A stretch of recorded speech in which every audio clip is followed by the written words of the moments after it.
დღეს პირველ არხზე რომ ბავშვი წავიდა პირდაპირ ეთერში და მთელმა ქვეყანამ ნახეთ 3 წუთი როგორ ეგდო თითქმის და არავის რეაგირება არ ქონდა. ორ სიტყვას ვიტყვი ახლა რაღაცებთან დაკავშირებით. თუ რატომ არ უნდა გამოლანძღოთ ბავშვები და მაგ ბავშვებს თავი გაანებოთ საერთოდ.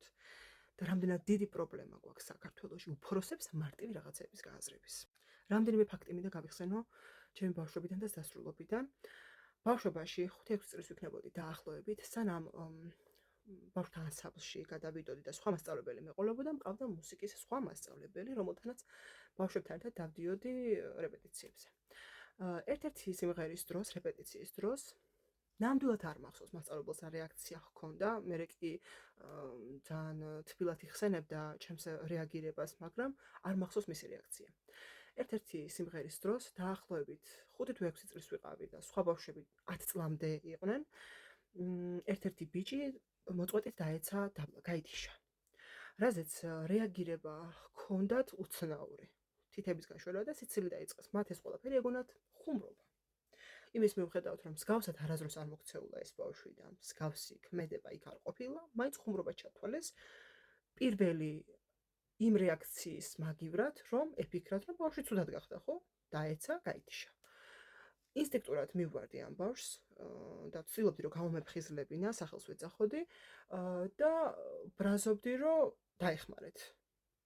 როგორც შემეძლო ისე გამოვხატავდი და როგორც შემეძლო ისე ვცდილობდი, რომ დავხმარებოდი, მაგრამ რა თქმა უნდა, მე ვერაფერს ვერ გავაკეთებდი, უფრო მეტიც ეს ბავშვი შემდეგ რომ იხვდნენ მართლა, რომ აღარ გამოფხიზლდა ბავშვი და იყო გათიშული დიდხანს.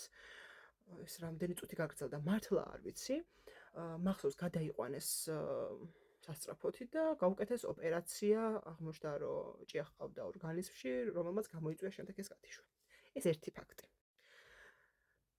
აქ მინდა აღვნიშნო ესეთი რამ. ეხლა რომ ტელევიზიას დაუბრუნდეთ. ტელევიზიის მხრიდან თავის მართლება რომ ვერ დავინახეთ, თუ პირდაპირ ეთერში სცენაზე ბავშვს ასე მოწყვეტით შეიძლება რომ წაუვიდეს გული და რამდენიმე წუთის განმავლობაში ის ადგილი цаრიელი იყოს და ამას რეჟისორი, ოპერატორი ან პროდიუსერი ვერ ხედავს, ეს მათი მხრიდან პროფესიული სიბრმავე და უპასუხისმგებლობა. აკადემიის მხრიდან манипуляცია, ხალხისთვის იმის ძაღლი რომ გაგიჟებულ ხართო და თავდასხმაზე გადმოსვლა, მათი საზოგადოების სამართლიანი პროტესტის გადაფარვა, სხვა ბავშვების ემოციური მდგომარეობით რომ სცადეს, ეს არის საკუთარი შეცდომის სხვაზე გადაბრანა. რეჟისორს იმ წამსვე კადრი სხვაგან უნდა გადაერთო, ხო, ლოგიკური ასე იქნებოდა და ეთერი დაეპაუზებინა, თუნდაც რეკლამაზე გასულიყვნენ, რაც ნებისმიერ დროს შეუძლიათ. და დასული ადამიანები სცენაზე უნდა შევარდნილიყვნენ და ბავშვს დახმარებოდნენ. ეს იქნებოდა, ხო? და ინციდენტის შემდეგ აგრესიული თავდაცვის მაგივრად რომ დაეწერათ ერთი მარტივი რამ, მოხდა საშინელი შეცდომა, დავიცავით უსაფრთხოება, ბოდის ვუხდით ამ ბავშვს, მის ოჯახს და მაყურებელს. ყველაფერს ვიზავთ, რომ ესეთ რაღაც აღარ განმეორდეს, ხო, ადამიანები ვართ, 1000 რაღაცა ხდება. კრიზისის დროს პასუხისმგებლობა ყოველთვის დასრულებს ეკისრებათ. ბავშვები სცენაზე სამღერლად გამოდიან და არა სხვისი სიცოცხლის გადასარჩენად, ხო? მათ სხვანაირი ინსტინქტები აქვთ, მათ ისინი სხვა რაღაცებს ემორჩილებიან, სხვანაირად რეაგირებენ რაღაცეებზე, რაზეც აუცილებლად ვისაუბრებ ამ ვიდეოში, თუ კი ბოლომდე დარჩები. სანამ ჩემი ბავშვების ფაქტს გავაგრძელებ, ვისაუბრებ ამ ბავშვების გაყენვაზე ფსიქოლოგიურად, რომ ავხსნათ. ყველას არ აქვს მივარდნის, ბრძოლის, გაიქეცის ინსტინქტი. ერთ-ერთი ინსტინქტი არის გაყენვის რეაქცია. როდესაც ადამიანი მოულოდნელად სტრესში ვარდება, ხანდახან იყინება.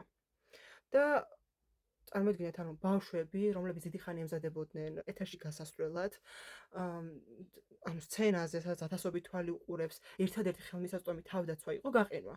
და ნაცნობი მოქმედების, ანუ სიმღერის გაგრძელება. რისთვისაც იქ იყვნენ მისული. როცა ჯგუფში ხართ, ამ პასუხისმგებლობა თითქოს იფანტება. თითოეული ბავშვი ფიქრობს, მე ხო არ ვარ აქ მთავარი და მოდი მთავარმა მიხედოს და ეს მთავარი ანუს დასრულები. რა ვიცი, თვალები საით ქონდათ, საით იხედებოდა. ავტორიტეტის შიშის არ დაგვავიწყდეს კარგი ბავშვის სინდრომი რა. ბავშვებს წლები ასწავლიან, რომ უფროსების დაწესებული წესები არის წმინდა. მათ ქვეცნობიერად ეშინიათ, რომ თუ სიმღერას გააჩერებენ, რაღაც საქმეს გააფუჭებენ და ნომერს ჩააგდებენ და უფროსებისგან ან სასჯელს მიიღებენ, ან საყვედურს მიიღებენ. აი ესეთ დროს რო სწორი მოქმედება ბავშვებმა შეძლონ, სანამ დასრულები რამეს მოიფიქრებენ. ანუ ჩვენო ბავშვები ამ მხრივ სწორად აღვზარდოთ, აწი მაინც რაც ეს ფაქტი მოხდა, მათ უნდა ვასწავლოთ ორი მთავარი რამ. ადამიანი უფრო მნიშვნელოვანია, ვიდრე ნებისმიერი პროცედურა ან პროცესი. ბავშვს კაფეოთ უნდა ავუხსნათ, რომ თუ ვინმეს უჭირს, თუ ვინმე დაეცა, ცუდად გახდა, ან ტირის, არანაირ წესს, არანაირ კონცერტს, გაკვეთილს ან თამაშს არა აქვს მნიშვნელობა. პირველი რასაც ვაკეთებთ არის ის, რომ ჩერდებით და მივდივართ დასახმარებლად. მორჩილება არ უნდა იყოს ბავშვისთვის უფრო მაღალი ღირებულება, ვიდრე ემპათია.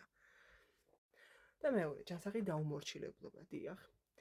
რაც უნდა არ მოგეწონოთ, ბავშვმა უნდა იცოდეს, რომ არსებობს სიტუაციები, როცა წესის დარღვევა არის გმირობა და ამის გამო მას არავინ არ დასჭირდება. სახლში, სტუდიებში, ნებისმიერ ადგილას, რეპეტიციების დროს დასრულებმა უნდა თამაშ-თამაშით ასწავლონ სხვადასხვა სცენარი. აი მაგალითად, ხანდახან უნდა ვესაუბროთ ბავშვებს, რომ ჯანსაღაში თავაგონოთ რაღაცეები, აი თუნდაც წარმოვიდგინოთ, რომ სიმღერის დროს ვინმე დაეცა, ან ვიღაცას რაღაცა ეტკინა, ვიღაცას შეეშინდა, რაღაც ცუდი მოხდა. როგორ ვიქცევით ბავშვებო?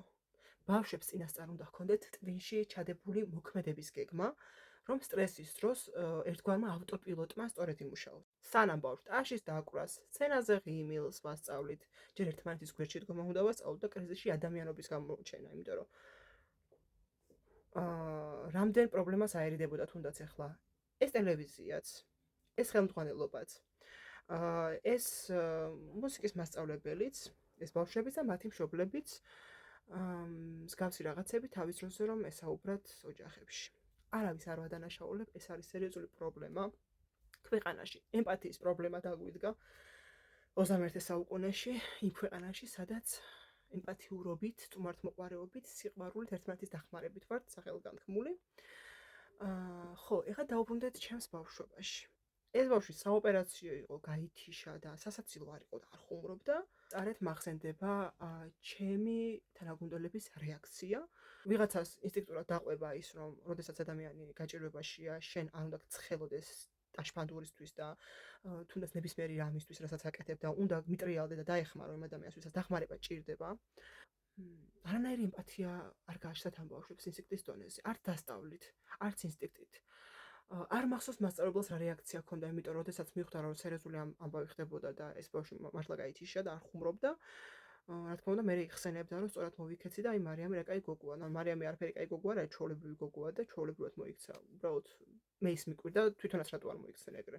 ხოლო ბავშვებს რამდენს ვადანაშაულებთ? ეხლა დასრულებზე მინდა 1-2 სიტყვა ვთქვა. ცოტა ხნის წინ მე ან გინეკოლოგთან ვიზიტის დროს, სადაც რამდენიმე კაბინეტია და ბევრი პაციენტები ყავს და შესაბამისად ლოდინის დრო დიდია. მახსოვს როგორც ხდება ხოლმე, მეუღლეები მოყვებიან დედები, რა ვიცი, ვისაც შეუძლია გამოყვეს, ცდილობენ რომ ორსული მარტო არ გამოუშვენ. შესაბამისად, ვისეცაც ახლა საუბარი მაქვს, იმ 2-3 გოგოს მოყვებოდა თავისი მეუღლე გვერდზე. და ეს წყვილი უფრო კარებთან იდგნენ, იმიტომ რომ მათი შესვლის დრო იყო უკვე ექიმთან და ასე ვთქვათ, რიგს იკავებდნენ კარებთან. მოხდა ესეთი რამ. ერთ-ერთი ქალი, არ ვიცი ვინ იყო, გამოვიდა კაბინეტიდან და ამ წვილს მიმართა. ვინ ხართ შემდეგი რიგში? მათ უთხრეს, რომ ჩვენ ვართ. მე სხვა ექიმთან შევდიოდი, შესაბამისად არ ვიცოდი ვინ იყო რიგში, ამიტომ ვიჯექი ჩემთვის და ველოდებოდი ჩემს რიგს, ჩემს ექიმთან. ცოლ-ქმრები, რომლებიც რიგში იყვნენ, მათ თქვეს, რომ ჩვენ ვართ რიგში და ჩვენ უნდა შევიდეთ შემდეგი. 3 და 4 საათის სწავლობები ვარ, მე ან გინეკოლოგს, რადგან რიგები დიდია ნამდვილად. ამ ქალბატონმა უთხრა, რომ ექიმმა გადმომცა ერთ-ერთი გოგონა რიგ გარეშე უნდა შევიდეს, თუ კი თქვენ დაგვთავთ ნებას, ჩვენ სასწრაფოდ შემოუშვებთ, რადგან მას ჭირდება გადაუდებელი დახმარება და მახსოვს რომ დიდი მუცრითით გაეს გოგო ძალიან მორიდებულად და ცოტა ისე უხერხულად გრძნობდა თავს. ვერ ხვდები საერთოდ რატო გრძნობდა თავს უხერხულად. ამ ქალმა თქვა რომ ბავშვის გულისცემა არის მის და ჭირდება სასწრაფოდ დახმარება, ამიტომ ექიმმა მთხოვა რომ თუ კი მოგცემთ ნებას და არ იჩხუბებთ, პირდაპირ ვთქვათ, შემოუშვებთ. და რა სიტყვით? უცებ რომ მითხრათ პასუხი. სამივე წყვილი ჯერ ერთმანეთს უყურებდა, მერე ჩვენ გვიყურებდა და არც იმ გოგონებს, ანუ იმ ორსულებს, არც მათ მეუღლეებს, რომლებიც დასრული ადამიანები არიან, უყურებდნენ ერთმანეთს და ცდილობდნენ რომ დალოდებოდნენ ვის მიიღო გადაწყვეტილება, თან ვერთმობდნენ რიგს. ანუ იმ გოგონასთვის, რომელსაც სასწრაფოდ ესაჭიროებოდა დახმარება, რადგან საშიშროება იყო, რომ ბავშვი დაღუპული იყო და გულისცემა არ ისმოდა, ამ გოგონას გამო ეზარებოდათ, 10-15 წუთი მეტხანს დგომა. რომელ ემპათიაზე ვსაუბრობთ? ან იმ გოგოების მხრიდან, რომლებიც ორსულები იყვნენ და იგივე მდგომარეობაში სხვა ორსულს ვერ გაუგეს, ან იმ მამაკაცების მხრიდან, ხელაკაცი რო ხარ. შენ ვერ ხვდები რომ დამოიღო ხმა და თქვა რა სისულელეა ბავშვის სიცოცხლეზე მნიშვნელოვანი არაფერი არ არის შებწანდით და არც აი ყველა ერთმანეთს უყურებ ბატები ვით უყურებდნენ ერთმანეთს ხმას არ იღებდნენ ეხლა თუ მიყურებთ გეწყინოთ ბოლომდე ხმა არ ამოიღეს და ბოლოს უკვე სანამ მე ამოვიღებდი ხმას იმიტომ რომ ძალიან გაუბრაზდი გვერდზე გოგომ დამასწრო კარგის ხნა რომ დამასწრო იმიტომ რომ ეგრე მშვიდად და ეგრე ნაზად ნამდვილად ფიზიკურად ვერ ვიტყოდი ამიტომ უკეთესი იყო რომ ასე თქვა რა სისულელეა რა თქმა უნდა პირველი უნდა შევიდეს ეს გოგო ამას საერთოდ განხილვა რა თუნდაო და ისეთი უკმაყოფილო სახეები ჰქონდათ, როდესაც ეს აწყალი გოგო, რომელიც ძალიან ხერხულად იდგა, შევიდა ოთახში, თავისი შვილის სიცოცხლის გადასარჩენად.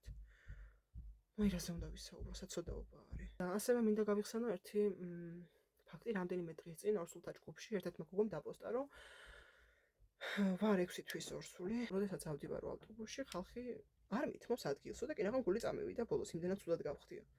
კომენტარებში რა ხდებოდა რა რაოდენობის ორსულები ამბობდნენ რომ ისინი შეჩვეულები არიან რადგან მათ ადგილს არ უთმობენ როგორც წესი ძალიან ხშირად დარჩენილან ფეხზე ზოგს გული წასვლია ზოგიც მეტროში ყოფილა და იმის გამო რომ არავინ თავისი ასაკის და სქესის მიუხედავად არ დაუთმო ადგილი იძულებული გახდა რომ კარებთან ჩაკეცილიყო რომ უბრალოდ ძირს არ დაცემულიყო ნებისმიერ ადგილას რა სადაც შეიძლება რომ ადგილი დაუთმო შენზე უფრო სუსტ მდგომარეობაში მყოფ ადამიანს რაც არ უნდა დაღლილ და კაცული მოდიოდეს სამსახურიდან არ უნდა მიიყვანო ორსული გულის წასვლამდე მოდიან ყველას არ აქვს იმის ფუფუნება რომ დაარჩეს მთელი 9 თვის სახლში და ან ტაქსებით იაროს ან მეუღლე მატაროს ზოგს საერთოდ არ ყავს მეუღლე საერთოდ არ ყავს ოჯახის წევრები რომლებიც გვერდში დაუდგებიან ყველას არ უმართლებს და რა ემპათიაზე ვსაუბრობთ და რა ბავშვებს ვთხოვთ პასუხს როცა არანაირი ემპათია უფროსებს არ გააჩნიათ, არანაირი აზროვნების უნარი არ გააჩნიათ, რომ ჩვენზე სუსტ მდგომარეობაში მყოფ ადამიანებს, ეს არ აღნიშნულობა ბავშვი იქნება, ორსული იქნება, მოხუცი იქნება, ხელმოტეხილი ადამიანი, ვიღაცას რაღაც აქ დაზიანებული, ვიღაც ინვალიდია. ანუ სანამ საუბრობთ და სანამ ტყელტყელ სადღეგრძელოებს ვიტყვით სცენაზე, გადაირია მეზობლიცავ. სერიოზული პრობლემა გვაქვს აზროვნების და სერიოზული პრობლემა გვაქვს ეთიკის. დღევანდელი მაგალითი, როცა ბავშვი წავიდა და რეაქცია არც ერთს არ ქონდა, ყველა დაბრმავდა, ყველა დაყრუდა, ყველა ვერ მიხვდა რა მოხდა, გამოიპარა თვალთახედიდან რაღაც და მე დაიწყეს თავის მართლება. ეგ არის ქვეყნის სახე. ანუ ეს არც პირველი შემთხვევა, არც ბოლო არ იქნება. სანამ ბავშვობიდანვე არ ვასწავლით ადამიანებს სხვა სიტუაციაში სწორი მოქმედების უნარს. მანამ ვიქნებით ესე შერწყმელი ერთმანეთს